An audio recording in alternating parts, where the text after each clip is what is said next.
वो अपनी बालकनी पर मौजूद थी। उसे अभय का ही ख्याल था कि तभी उसकी नजर अपार्टमेंट के बाहर पड़ी जहां अभय की गाड़ी अब तक मौजूद थी। उसकी गाड़ी देख सायशा बगैर कुछ सोचे समझे अपनी बालकनी से भागती हुई अभय की कार के पास पहुंची।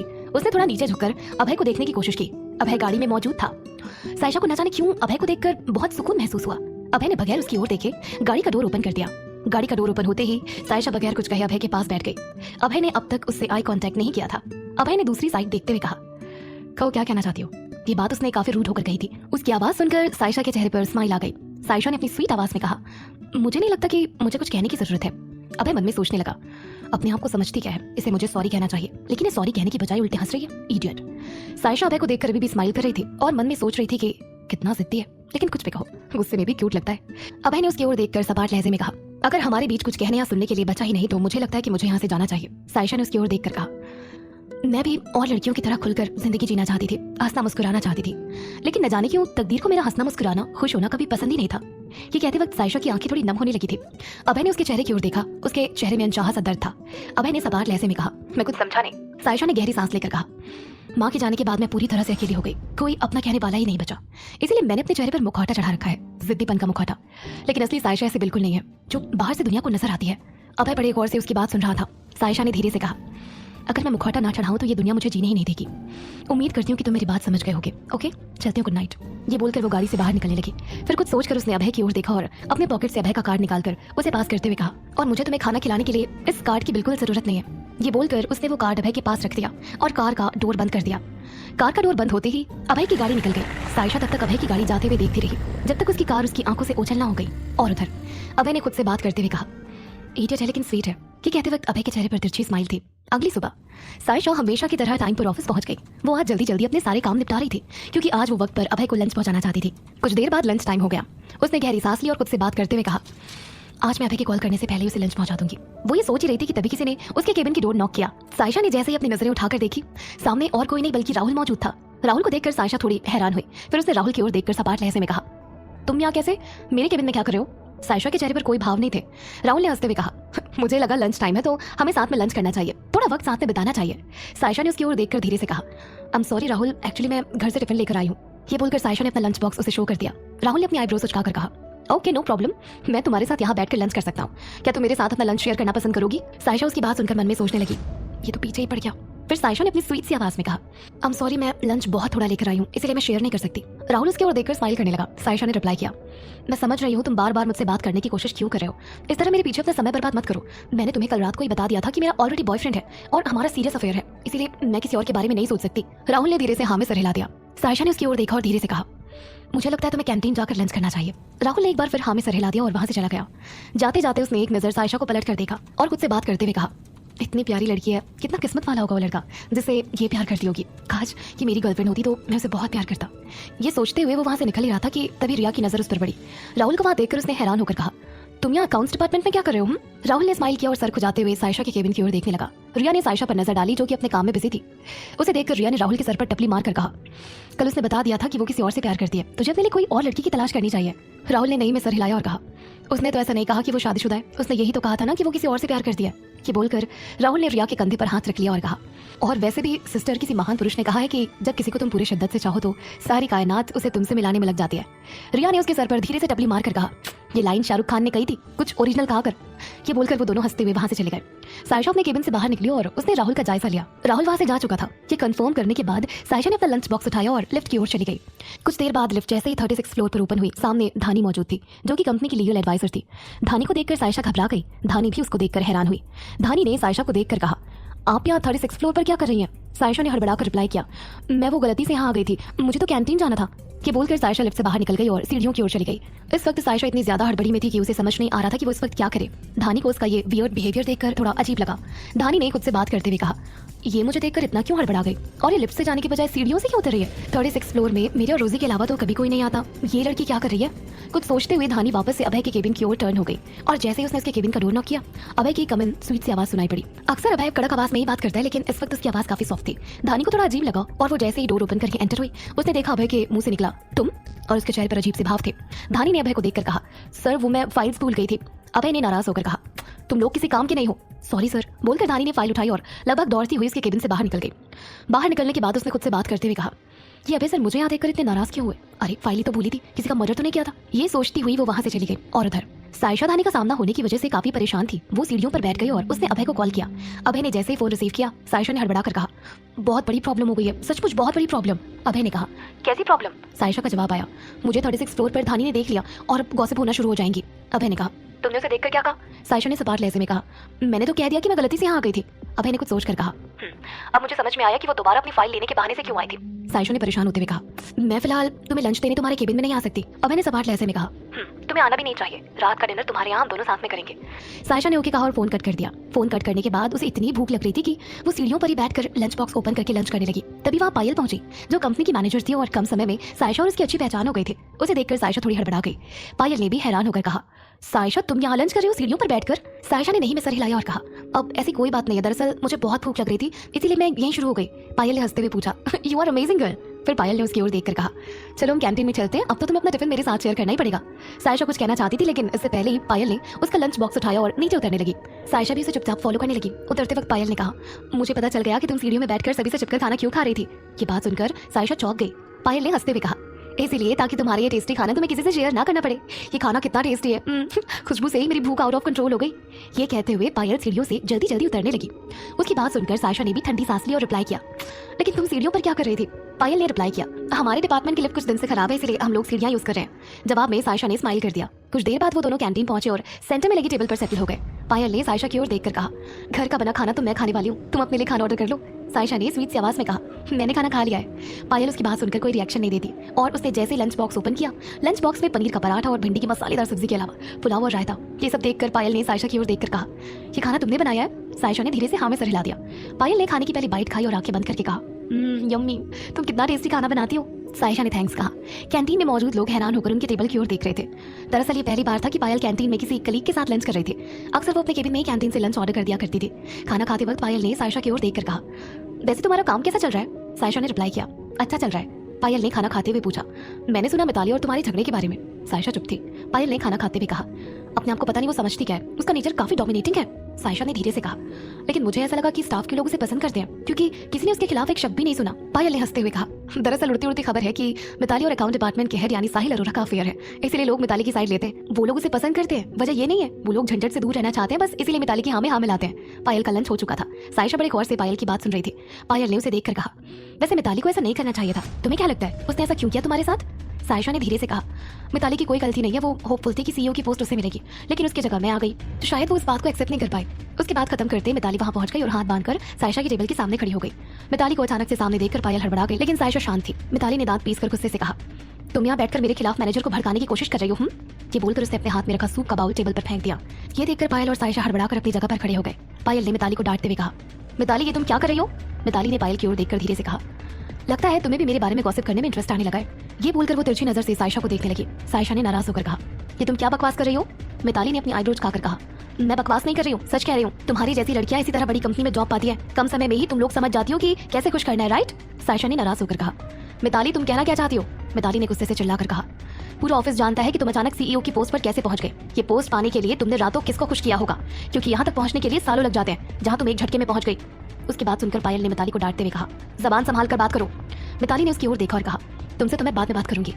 सायशा ने उसे रिप्लाई किया, वैसे तुमने मेरा नाम लेकर अपनी सारी स्टोरी अपने मुंह से सबको बता दी है। सबको पता चल चुका है कि तुम यहाँ तक बगैर डिपार्टमेंटल एग्जाम दिए कैसे पहुंच गई। लेकिन मिस मिताली, ये ध्यान रखना कि मैं सायशा हूँ और मुझे यहाँ डायरेक्ट अपॉइंट किया गया है मेरे टैलेंट के दम पर। सायशा की बात मिताली को तीर जैसे चुभ गई। उसने सायशा की ओर देखकर कहा, तुम दोनों को मैं अभी सबक सिखाती हूँ, जस्ट वेट एंड वॉच। क्या करने वाली है मिताली? क्या वो अपने इरादों में कामयाब हो पाएगी? ये जानने के लिए सुनते रहिए पॉकेट एफएम। सायशा और मिताली की बातें कैंटीन में अब तक जारी थी। मिताली ने गुस्से में सायशा को थप्पड़ लगाने के लिए अपना हाथ उठा लिया। उसी दौरान पीछे से किसी ने उसका हाथ पकड़ लिया। मिताली ने नाराज होकर पीछे पलट कर देखा। सामने राहुल मौजूद था। राहुल ने उसका हाथ कसकर पकड़ रखा था। मिताली ने उसे देखकर कहा, हाउ डे यू, तुम्हारी हिम्मत कैसे हुई मेरा हाथ पकड़ने की? राहुल ने उसे उसके ढंग में रिप्लाई किया, तुम्हारी हिम्मत कैसे हुई खुद एम्प्लॉय होकर दूसरी एम्प्लॉय पर हाथ उठाने की?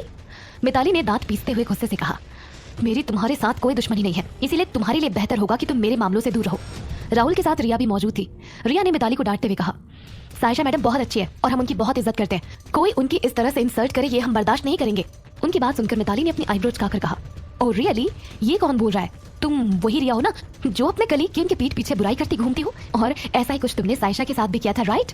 ये बोलकर मिताली तिरछी स्माइल में हंसते हुए सायशा की ओर देखने लगी। सायशा के साथ पायल भी मौजूद थी। मिताली ने अपनी बात कंटिन्यू करते हुए कहा, और राहुल, तुम जिस लड़की के लिए मुझसे बहस कर रहे हो ना, कभी उस लड़की को नोटिस किया है? कहने के लिए तो ये स्टूडेंट है, लेकिन इसके महंगे कपड़ों को देखकर तो ऐसा लगता ही नहीं है कि ये स्टूडेंट है। पता नहीं ऐसा कौन सा बॉयफ्रेंड है जो इसे इतने महंगे कपड़े और इसके महंगे शौक पूरे करता है। राहुल ने मिताली की ओर देखकर कहा, वो उसका पर्सनल मैटर है और तुम्हें कोई हक नहीं बनता किसी के पर्सनल लाइफ में इंटरफेयर करने का। और रही रिया की बात, तो तुम्हारे पास ऐसा कौन सा एविडेंस है जिससे तुम ये साबित कर सकती हो कि रिया ने कभी सायशा के खिलाफ कभी भी गलत कहा है? वो मेरी बहन है, इसीलिए मुझे अच्छे से पता है कि वो किसे पसंद करती है और किसे नापसंद, समझी तुम? मिताली बहुत गुस्से में आ गई। उसने राहुल की ओर देखकर कहा, अब तुम लोग देखो मैं क्या करती हूँ। ये बोलकर वो वहां से चली गई और फोन पर किसी से बात करने लगी। उसके जाते ही रिया भी अपना फोन निकालकर किसी को व्हाट्सएप मैसेज करने लगी। सायशा ने राहुल और रिया की ओर देखकर कहा, आप लोगों ने मेरा साथ दिया उसके लिए थैंक यू सो मच, मुझे बहुत काम है। ये बोलकर उसने अपने साथ मौजूद पायल को भी बाय कहा और वो कैंटीन से निकल ही रही थी कि तभी वहां मिताली पहुंच गई और उसने सायशा का हाथ पकड़कर गुस्से से कहा, अपना अंजाम तो देख कर जाओ, इतने जल्दी डरकर कहां भाग रही हो? उसके इतना कहते ही वहां साहिल अरोरा पहुंच गए। साहिल इस वक्त काफी गुस्से में था। सायशा के पास आकर उन्होंने गुस्सा करते हुए कहा, तुम्हारी हिम्मत कैसे हुई मिताली के साथ बदतमीजी करने की? सायशा के साथ पायल और रिया अब तक मौजूद थे। पायल ने साहिल को रिप्लाई देते हुए कहा, सर सायशा की कोई गलती नहीं है। साहिल ने पायल की ओर देखकर गुस्से से कहा, तुम मुझे समझाने वाली कौन होती हो? जाओ जाकर अपना काम करो। पायल ने सायशा की ओर देखा। सायशा ने धीरे से आंखों से हाँ में इशारा कर दिया। पायल वहां से चली गई। सायशा ने साहिल की ओर देखकर कहा, सर मैंने कुछ भी नहीं किया है, मिताली को गलतफहमी हुई है। मिताली ने अपनी आंखों में नकली आंसू लाकर रोते हुए साहिल से कहा, आपको पता है ये मुझे हर वक्त जलील करती है, आज तो इसने अपनी हद ही पार कर दी। अगर ये इस तरह मेरी बेइज्जती करेगी तो मुझे लगता है मुझे यहाँ से रिजाइन कर देना चाहिए।